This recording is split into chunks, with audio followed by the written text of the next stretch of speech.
देखिए फ्रेंड्स, अब अपन जो डिस्कस करते हैं वो है कि किस तरह से अपन बाकी बचे हुए 60 क्वेश्चन हैं उनको किस तरह से करते हैं। तो सबसे पहले अपने को कोशिश ये करनी चाहिए कि पूरे क्वेश्चन को पढ़ते समय उसको एक एक वर्ड यानी आपको एम्फेसिस करना चाहिए, आर्टिकुलेट करना चाहिए कि पूरा का पूरा क्वेश्चन जल्दबाजी में नहीं पढ़े। आपको इवन एक एक क्वेश्चन है, उस क्वेश्चन के अंदर जो दिया हुआ वर्ड है, इवन उस वर्ड को भी तोड़ तोड़ कर पढ़ने की कोशिश करनी चाहिए। जनरली उस ऑब्जेक्टिव क्वेश्चन के अंदर किस तरह से ऑब्जेक्टिव क्वेश्चन को फ्रेम किया जाता है, बनाया कैसे जाता है,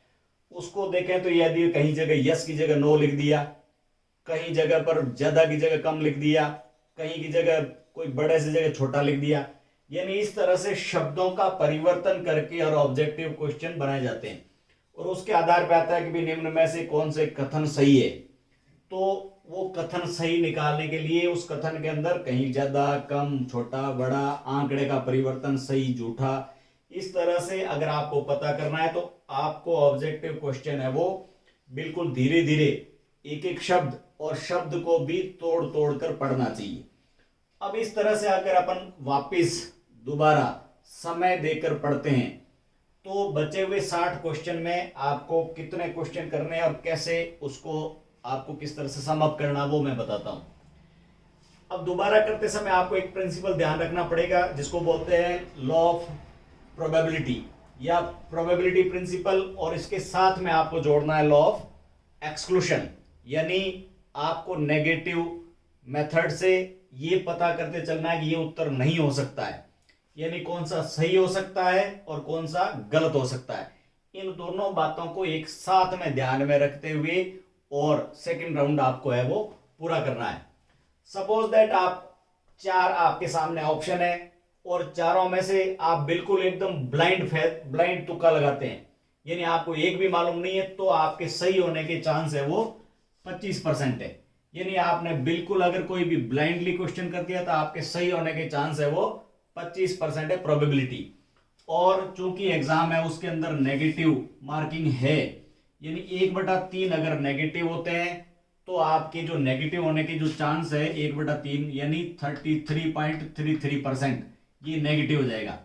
यानी चारों के चारों आपको अगर कोई उत्तर नहीं आ रहे हैं और आप तुक्का लगाते हैं तो आप नुकसान में रहेंगे। सही होने की चांस आपके 25% और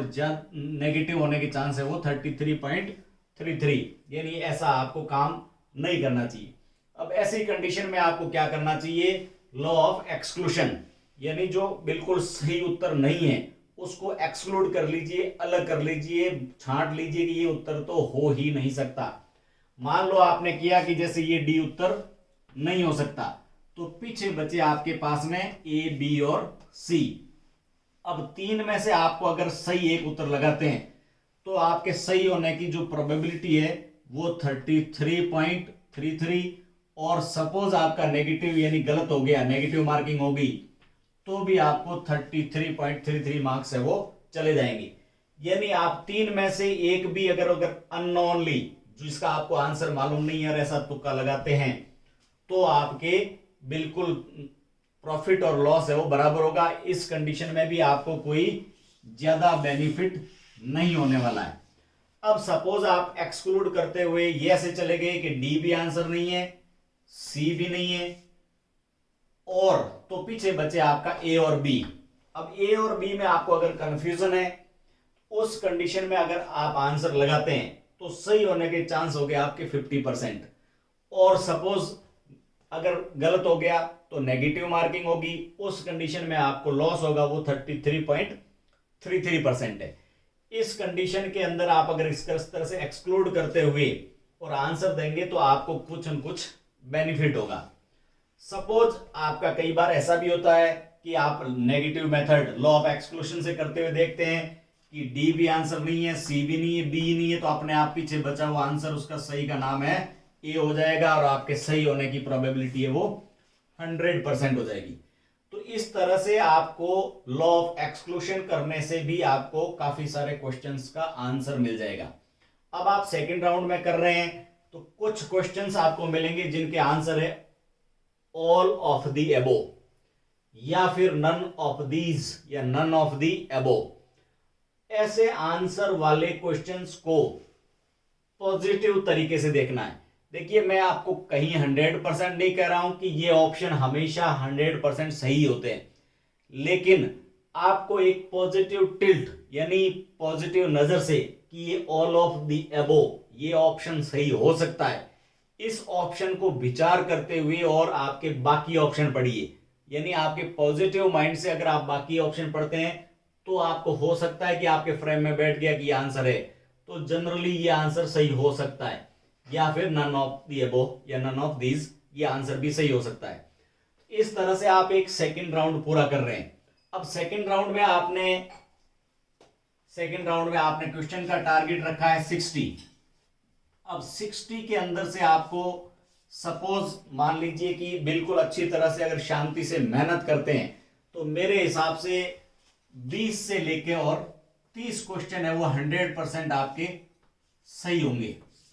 और बाकी बचे हुए 30 है जिसके अंदर प्रोबेबिलिटी है वो आपकी 50 से लेके और 100% के बीच में प्रोबेबिलिटी है।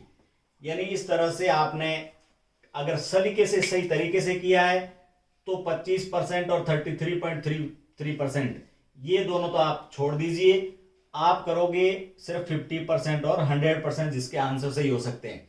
मान लो आपने 20 से 30 क्वेश्चन है वो सही कर दिए और पीछे बचे 20 से 30 क्वेश्चन जिनके आपको प्रोबेबिलिटी है 50% या 100%। तो ऐसी कंडीशन में भी आपको ओवरऑल इनमें से भी बचे हुए, यानी आपने फर्स्ट राउंड में 60 क्वेश्चन कर दिए, सेकेंड राउंड में आपको बेनिफिट हो गया 20 और 30 का, मान लो 25 क्वेश्चन का, तो टोटल आपके 85 सही हो गए। पीछे बचे 30 जिसमें 50% प्रोबेबिलिटी है, मान लो 30 में से आपके अगर 20 क्वेश्चन है वो बिल्कुल एकदम नेगेटिव मार्किंग में गलत हो जाते हैं, तो पीछे बचे आपके 10, तो 10 के आप अगर 20-21 क्वेश्चन गलत होते हैं तो 7 क्वेश्चन का आपको लॉस हो जाता है, और उन 10 में से आपको मतलब 2-3 क्वेश्चन का ओवरऑल बेनिफिट ही होगा। तो अगर इस तरह से अगर आप जोड़ते हैं तो आपके 5-10 क्वेश्चन है वो और मिलते हैं, तो ओवरऑल आपको इस तरह से 90 क्वेश्चंस का बेनिफिट मिलता है। अगर आपको 90 को मल्टीप्लाई करते हैं 1.33 से, तो आपके मार्क्स है वो एकदम सेटिस्फैक्टरी मार्क्स हो जाएंगे, आपका सिलेक्शन है वो डेफिनेटली होगा। अब देखिए, जैसे आप 150 क्वेश्चन है, आपको टाइम मैनेजमेंट करना है, तो टाइम मैनेजमेंट कैसे करेंगे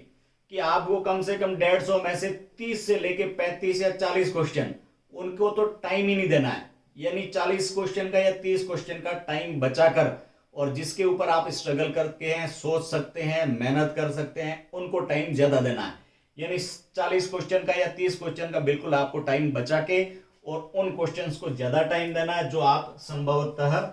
कर सकते हैं। इस तरह से आपको बिल्कुल इस तरह से अगर उनको ज्यादा टाइम देंगे तो वो सही होने के चांस बढ़ जाएंगे, आपकी एनर्जी है वो एक पॉजिटिव वे के अंदर यूज होगी।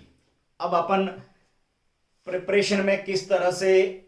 न्यूमोनिक्स या किस तरह से अपन एक बेसिक पिक्टोरल या diagrammatic way of learning memorisation का किस तरह से यूज कर सकते हैं, इसका एक अलग से वीडियो बनाएंगे।